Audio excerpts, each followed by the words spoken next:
Today's devotional comes from Luke chapter 1, verses 5 through 25. It's John the Baptist's birth story. Our passage is a story about God, a barren woman, her godly husband, and their child. Note their names. Elizabeth means God is my oath. Zechariah is God remembers. And their son John's name means God is gracious. We can see how the names help frame the story. The barren woman pattern has happened before. In fact, there are 6 similar stories from the Old Testament. From Genesis, we have Sarah, Rebekah, and Rachel. From the book of Samuel, Hannah. In Judges, the mother of Samson. And finally, the great woman of Shunem was an acolyte of the prophet Elisha. These couples and people endured the shame of barrenness for a long time. God finally answered their prayers with pregnancy. The children went on to play special roles in God's plan, often experiencing a mix of sacrifice and struggle. John the Baptist fits right in. We also see biblical numbers at work. With our passage, the 6 previous stories become 7.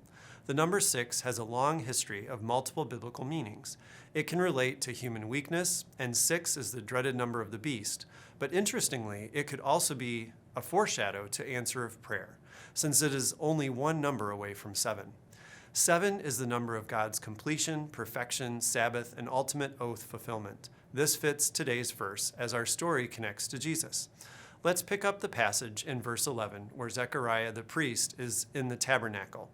This location, with its floral imagery, reminds the Hebrew audience of the Garden of Eden, where humanity worked alongside God and was tested. See if you can spot echoes of this and watch for which character passes the test this time.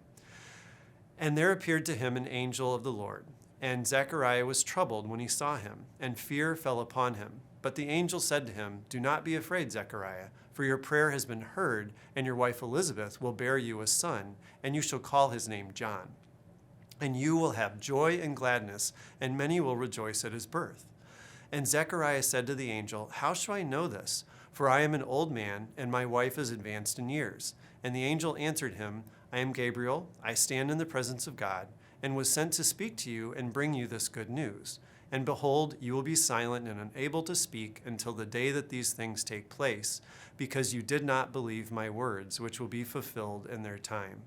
And after these days his wife Elizabeth conceived, and for 5 months she kept herself hidden, saying, "Thus the Lord has done for me in days when he looked on me to take away my reproach among people."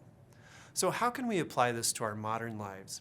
Is there anything that you have been praying for that you desperately need or want to change? Does not having this bring you earthly shame?